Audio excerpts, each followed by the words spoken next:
اصل میں آج کی موضوع کے اعتبار سے میں یہ قدر بحث نہیں کروں گا کہ سیدنا مسیح کی پیدائش فطری انداز میں ہوئی یا غیر فطری انداز میں ہوئی یا ما فوق الفطرت انداز میں ہوئی، کیونکہ عقائد کی بحث نہیں ہے۔ سوال صرف اتنا ہے کہ آخر کیا بات ہے کہ آپ میں سے کوئی آدمی بھی تقریباً مجھے جہاں تک معلوم ہے فریسول کے بارے میں نہیں جانتا۔ فریسول وہ صاحب تھے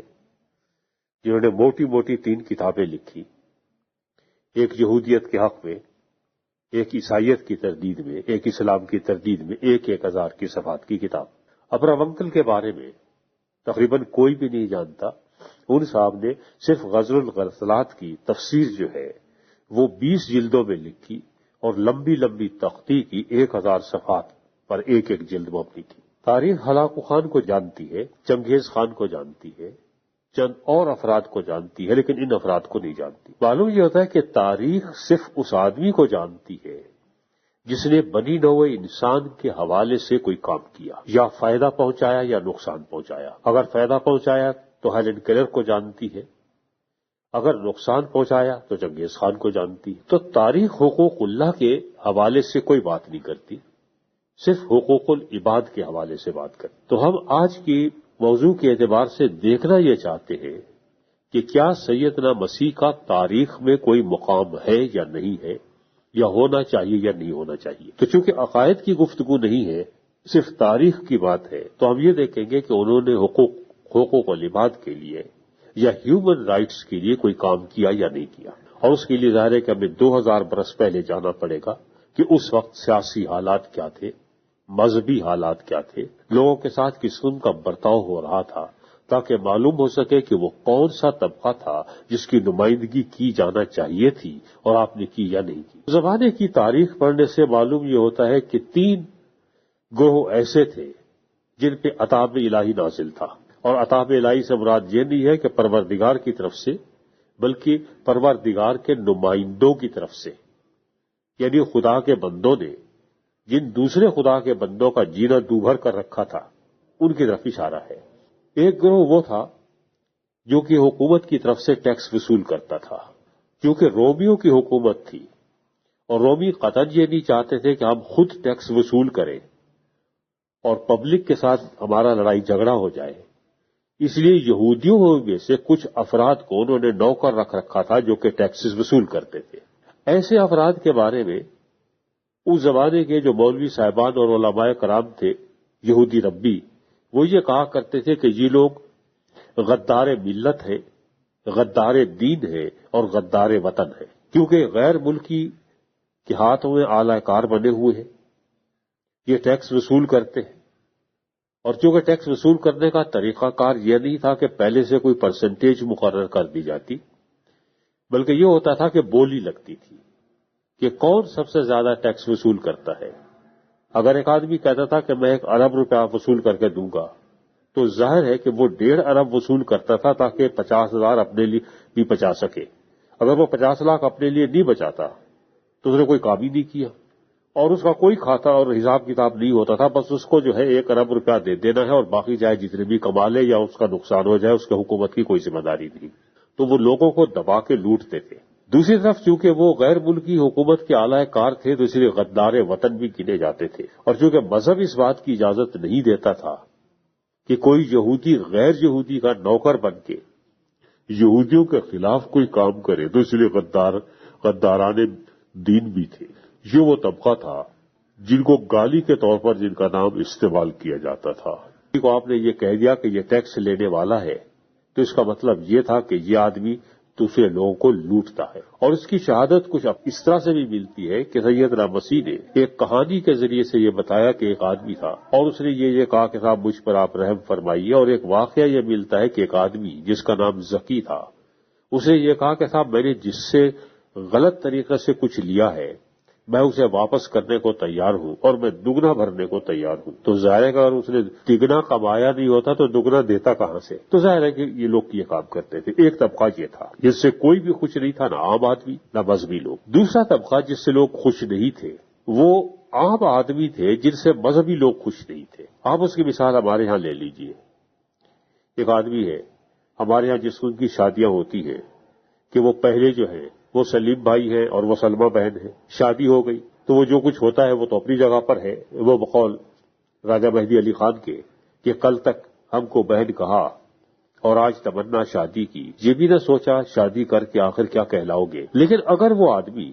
غلطی سے کسی دن پرانی عادت کے تحت اپنی بیگم کو سلمہ بہن کہہ بیٹھے یا بیگم غلطی سے پرانی عادت کے تحت سلمہ بھائی کہہ بیٹھے تو نکاح قائم رہا یا نہیں رہا؟ اب ظاہر ہے کہ مولوی صاحب کے پاس جاتے ہیں، ہمیں خود علم نہیں ہے، کتاب عربی میں ہے، تو وہاں بھی صورتحال یہ تھی کہ کتابیں عبرانی میں تھی اور عام آدمی عبرانی بولتا نہیں تھا، وہ آرامی بول رہا تھا یا یونانی بول رہا تھا یا لاطینی بول رہا تھا، تو انہیں علماء کرام کے پاس جانا پڑتا تھا۔ اس لیے یہ لوگ مذہب کے پابند نہیں تھے، مذہب کے تمام مسائل معلوم کرنے کے لیے ادھر ہی جانا پڑتا تھا۔ آج بھی آپ دیکھیے اخبارات میں اب آپ کے مسائل اور ان کا حل والا کالم دیکھیے یا اور دیکھیے تو آپ کو معلوم ہوتا ہے لوگوں کے مسائل اسی قسم کے ہوتے ہیں کہ صاحب میں نے کاغذ پہ بیٹھے کچھ لکھ رہا تھا، وہ بعد میں معلوم ہوا کہ وہ تو طلاق لکھ گیا، کاغذ میں نے جلا دیا، راکھ اڑا دی، بتائیے بیگم کا کیا حال ہے، انہوں نے کہا طلاق ہو گئی۔ تو لوگ جا کے مسائل پوچھا کرتے تھے تو علماء کرام کہتے تھے کہ یہ لوگ عام ارس ہیں، ان کی اپنی عبرانی زبان میں جی یعنی زمین کے لوگ ہیں، یہ زمینی لوگ ہیں، ان کا کوئی مذہبی باتوں سے کوئی تعلق نہیں ہے، پروردگار سے ان کا کیا رشتہ قائم ہوگا؟ عرش معلیٰ کے تو ٹھیکیدار ہم بیٹھے ہوئے ہیں۔ تو یہ وہ دوسرا طبقہ تھا جو کہ ٹھکرایا ہوا تھا۔ تیسرا طبقہ جو اس معاشرے میں ٹھکرایا ہوا تھا اور آج کل ہمارے معاشرے میں بھی اس کی وہی صورتحال ہے، وہ خواتین کا طبقہ تھا۔ خواتین کے بارے میں اس زمانے میں یہودی ایک دعا مانگا کرتے تھے اور اب بھی مانگتے ہیں۔ وہ سینیگاگ میں مرد افراد یہ کہتے ہیں کہ پروردگار عالم آپ کا لاکھ لاکھ شکر ہے کہ آپ نے ہمیں عورت نہیں بنایا، تو آج تک وہ یہ کہتے ہیں، اور جب عورتوں کی باری آتی ہے یہ کہنے کی تو ظاہر ہے کہ وہ یہ نہیں کہہ سکتی، تو وہ یہ کہتے ہیں کہ پروردگار ہم راضی برضا ہیں، آپ نے جو کچھ بھی ہمیں بنا دیا سو بنا دیا۔ تو عورت بیچاری ٹھکرائی ہوئی تھی معاشرے، اس کو جائیداد میں اس کا کوئی حصہ نہیں ہوتا تھا۔ پھر عورت کے ساتھ جو ہوتا ہے کہ تاعمر مس فلاں ہے تو پھر ہے مسز فلاں، جب تک شادی نہیں ہوتی تو باپ کے حوالے سے جانی جاتی ہے کہ یہ فلاں کی بیٹی ہے، اس کا اپنا نام کوئی نہیں ہوتا۔ جب شادی ہو جاتی ہے تو فلاں کی بیگم ہے، اس کا اپنا نام پھر بھی کوئی نہیں ہوتا۔ تو اس معاشرے میں بھی یہی کیفیت تھی کہ اس عورت کی اپنی کوئی پہچان نہیں، اس کی کوئی ذات نہیں تھی، وہ یا وہ باپ کے حوالے سے جانی جاتی تھی یا شوہر کے حوالے سے، یعنی مرد کے حوالے سے عورت جانی جاتی تھی، عورت کے حوالے سے نہیں جانی جاتی تھی۔ بلکہ اگر آپ کسی کو کسی عورت کا بیٹا کہہ دیتے تو یہ گالی تھی، یعنی یہودیوں کے نزدیک کسی کو ابن مریم کہہ دینا یہ گالی دینے کے برابر تھا کہ یہ ناجائز بچہ ہے، اس کے باپ کا پتہ نہیں ہے، ورنہ باپ کا نام ضرور آتا۔ تو یہ تین طبقے ایسے تھے کہ اگر کوئی ان کی نمائندگی کر جائے تو ہم یہ کہہ سکتے ہیں کہ اس آدمی کا یہ حق پہنچتا ہے کہ اس کا تاریخ میں کوئی نام ہونا چاہیے۔ تو کیا سیدنا مسیح نے ان طبقات کے لیے کچھ کیا یا نہیں کیا؟ میں پھر آپ سے گزارش کروں گا کہ عقائد کی بات نہیں ہے، صرف انسانی حقوق کی بات ہو رہی ہے کہ یہ جو طبقات تھے معاشرے کے ٹھکرائے ہوئے، ان کے لیے آپ نے کچھ کیا یا نہیں۔ ایک گواہی وہ ہوتی ہے جو آدمی خود کہے کہ میں نے یہ کیا، وہ قابل قبول نہیں ہے، وہ دعوے ہوتے ہیں۔ ایک گواہی وہ ہوتی ہے جو اس کے اپنے ماننے والے دیتے ہیں کہ ہمارے بزرگ نے یہ کیا تھا، میں ان کو بھی ماننے کے لیے تیار نہیں ہوں، کیونکہ عقیدت میں آدمی بہت کچھ کہہ جاتا ہے جس کا حقیقت سے کوئی تعلق نہیں ہوتا۔ تیسری گواہی وہ ہوتی ہے جو کہ مخالف کہتے ہیں کہ اس نے یہ کیا، ایک اعتراف کے طور پر ہوتا ہے اور ایک الزام کے طور پر ہوتا ہے،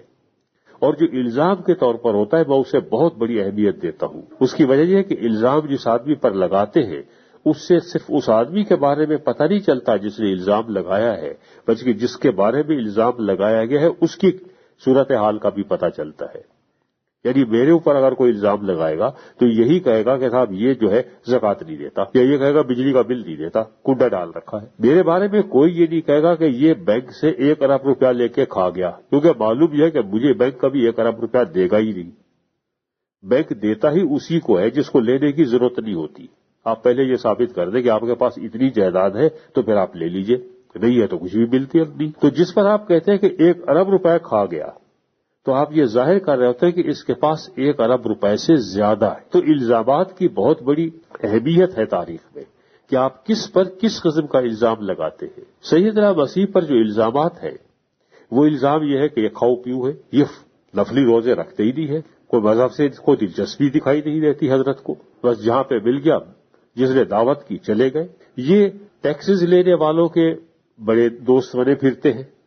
ان کے پاس جب بھی آؤ معلوم ہوتا ہے ٹیکس لینے والے، انکم ٹیکس والے اور سیل ٹیکس لینے والے اور کسٹم ڈیوٹی والے وہی بیٹھے ہوئے ہیں۔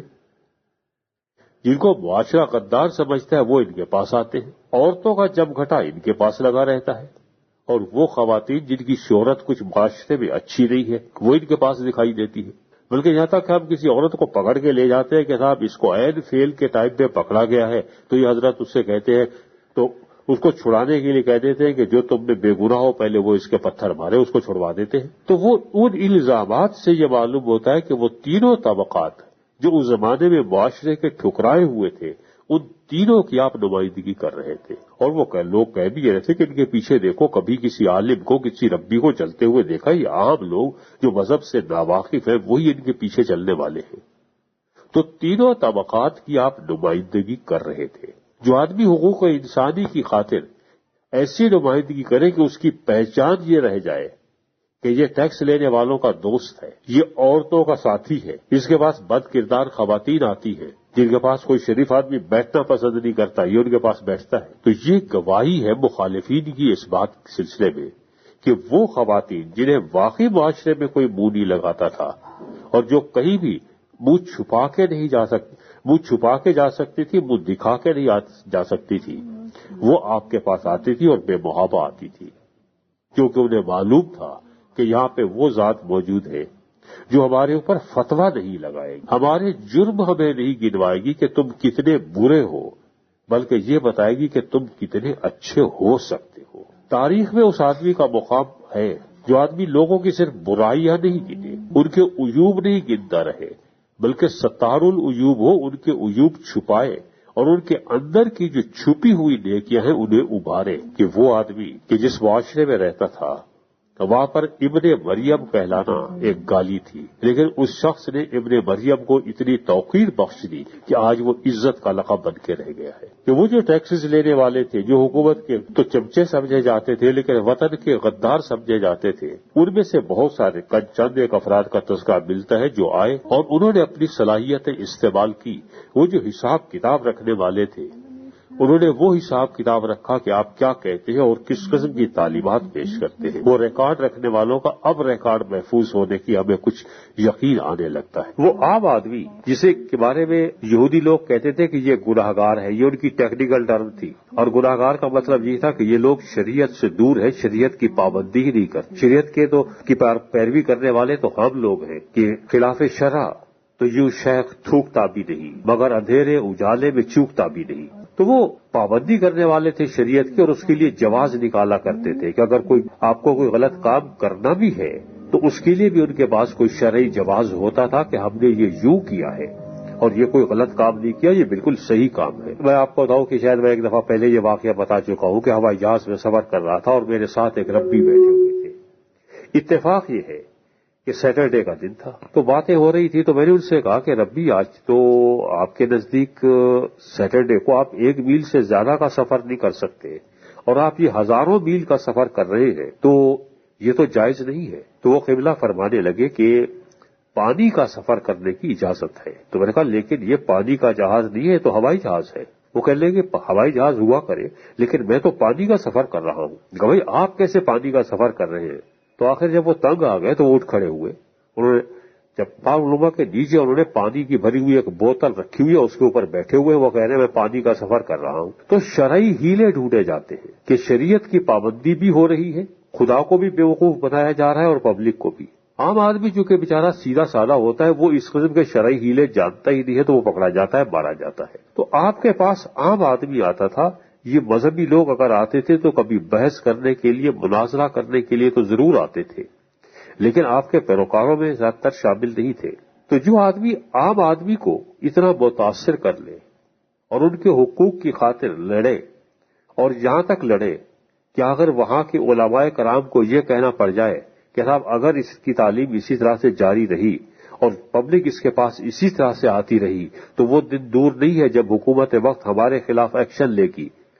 اس لیے بہتر یہی ہے کہ بجائے اس کے کہ سارے لوگ مارے جائیں، ایک آدمی کو مار دیا جائے، نہ بانس رہے گا نہ بانسری بجے گی۔ تو آپ نے اس پبلک کے ساتھ اپنے آپ کو اتنا زیادہ آئیڈینٹیفائی کیا تو کیا آپ کا مقام تاریخ میں ہونا چاہیے یا نہیں ہونا چاہیے؟ مذہبی طور پر آپ کسی کو بھی یاد رکھیں اور کسی کو بھی بھول جائیں، وہ ایک الگ بات ہے، لیکن اگر ہم ان بزرگان دین کو انسانیت کے حوالے سے یاد رکھیں تو اس سے بڑھ کے کوئی بات نہیں ہو سکتی، کیونکہ مذہبی طور پر تو میرا اور آپ کا اختلاف ہو سکتا ہے کہ میں کہہ سکتا ہوں کہ یہ آپ کے بزرگ ہیں، میرے نہیں ہیں، لیکن انسانیت کے حوالے سے اگر میں کہتا ہوں کہ یہ آپ کے بزرگ ہیں اور میرے نہیں ہیں تو میں نے خود ہی یہ تبصرہ کر کے اپنے آپ کو دائرہ انسانیت سے نکال دیا ہے۔ تو اگر ہم انسانیت کے حوالے سے دیکھیں تو معلوم یہ ہوتا ہے کہ آپ نے انسانوں کی نمائندگی کی اور ان معاشروں کی نمائندگی کی جو کہ سب سے زیادہ پسے ہوئے تھے۔ یہ وہ صورتحال ہے۔ ایک محترمہ ہے، ان کی میں ایک کتاب پڑھ رہا تھا، وہ خواتین کے حقوق کے لیے لڑ رہی ہے،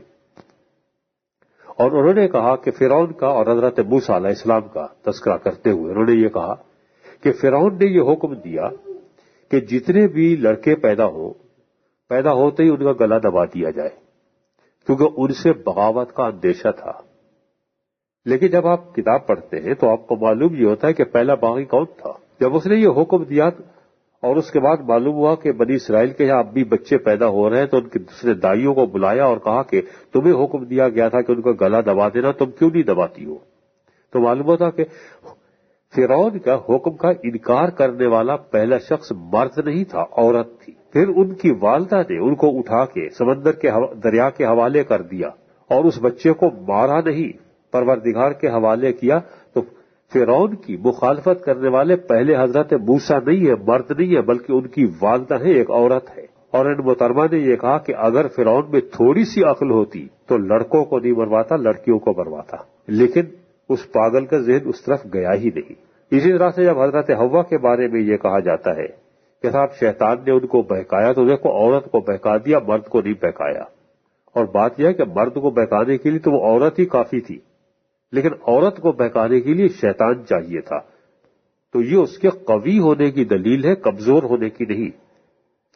لیکن معاشرے نے انہی حوالوں کو، مذہب نے انہی حوالوں کو عورت کی کمزوری کے لیے استعمال کیا، اور آپ نے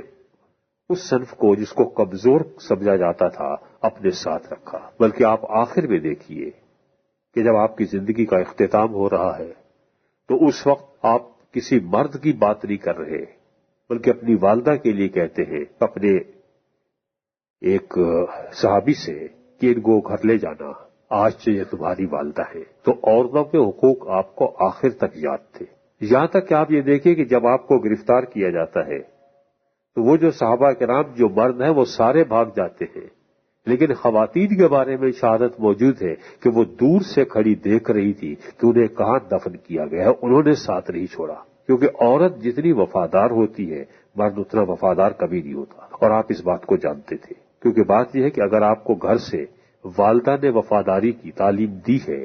تو پھر آپ وفادار رہیں گے۔ تو پہلی تعلیم بے وفائی کی یا وفا کی عورت ہی دیتی ہے۔ ہاں، ان کے حقوق کی خاطر بھی لڑے، اور آپ نے وہ بدنامی بھی مول لے لی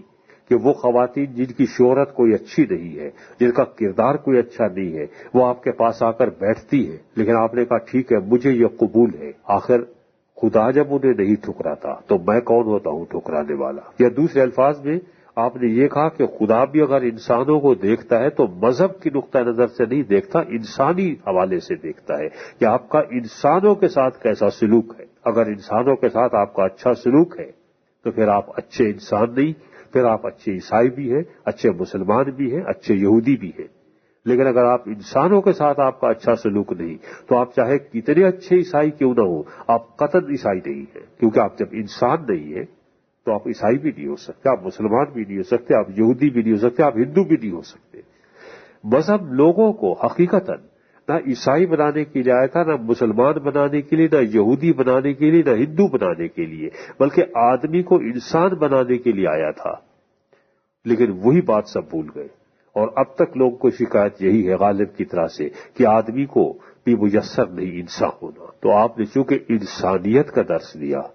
تو اس لیے آپ کا تاریخ میں مقام ہے، اور انسانیت آپ کا یوم ولادت مناتی ہے، صرف عیسائی نہیں۔ اگر کسی کی یوم ولادت صرف اس کے مذہب کے پیروکار مناتے ہیں تو اس کی مذہبی حیثیت ہے، انسانیت کے حوالے سے نہیں ہے۔ لیکن اگر پوری دنیا بنا رہی ہے تو پھر انسانیت کے حوالے سے ہے. تو آپ کا انسانیت کے حوالے سے چونکہ ایک مقام ہے، اس لیے آپ کا تاریخ میں بھی مقام ہے، اس لیے تاریخ میں آپ کا تذکرہ آتا ہے. اگر آپ نے یہ کام نہیں کیے ہوتے،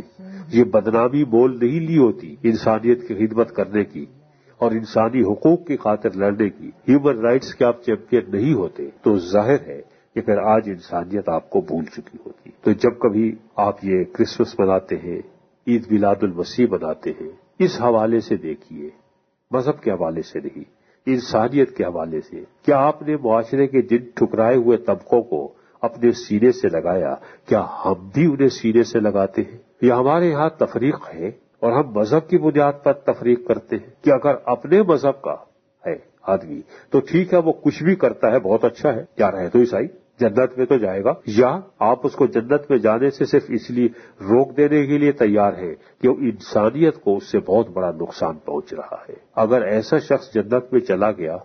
جس نے انسانیت کو یہاں نقصان پہنچایا ہے تو وہ جنت کو بھی جہنم بنا کے رکھ دے گا. تو جو یہاں انسان نہیں وہ وہاں بھی انسان نہیں بنے گا، اور جو یہاں دنیا لوگوں کی جہنم بنا کے رکھ دیتا ہے اس کو جنت میں کوئی بھی نہیں جانے دے گا، وہ چاہے کتنے اچھے خواب کیوں نہ لکھ میں رہے، کیونکہ وہ جنت کو بھی جہنم بنا کے رکھے گا. اور پھر ہم اپنے اپنے دامن میں جھانک کے دیکھیں کہ کیا آج جو ہم مسیح کا یوم ولادت منا رہے ہیں، اس عقیدت کو چھوڑ کے کیا انسانیت کے حوالے سے ہمارا کوئی کام ایسا ہے کہ ہمارے اوپر کوئی الزام یہ لگا دے کہ صاحب یہ لوگوں کے حقوق کی خاطر لڑتا ہے، وہ لوگ جنہیں معاشرہ رد کرتا ہے یہ ان کو قبول کرتا ہے. ہمارے اوپر کوئی یہ الزام نہیں لگاتا، ہمارے اوپر وہ الزامات لگتے ہیں جو نہیں لگنا چاہیے، اور جو الزام لگنا چاہیے جو بہت ہی شرف کا مقام ہے وہ الزام ہم پہ نہیں لگتا. تو ہمیں پھر ایسی صورت میں یہ طے کر لینا چاہیے کہ اب تک ہم نے بہت حماقت کر لی، اگر اگلی دفعہ تک کے لیے، اگلے سال تک کے لیے ہم انسانیت کی کوئی خدمت نہیں کر سکتے تو پھر ہمیں یہ عیدیں ویدیں بھی منانا چھوڑ دینا چاہیے. پھر ہمیں کرسمس منانے کا، عید میلاد المسیح منانے کا کوئی حق نہیں ہے. یہ ہم ڈرامے بازی اور منافقت چھوڑ دیں تو اچھا ہے. یہ مذہب کے نام پر منافقت جب تک جاری رہے گی اس وقت تک یہی کچھ ہوتا رہے گا کہ جب ہم یہاں بیٹھے ہوں گے تو ہم مذہب کی بات کریں گے، اور جب چرچ سے باہر نکلیں گے تو پھر اس کے بعد معلوم ہوگا کہ خدا ہے ہی نہیں. پھر ایک استاد تھے، وہ کہا کرتے تھے کہ دیکھو ہم لوگوں سے، مذہب کے ماننے والوں سے، یہودی تھے، ہم لوگوں سے بہتر دہریہ ہے. دہریہ کہتا ہے خدا نہیں ہے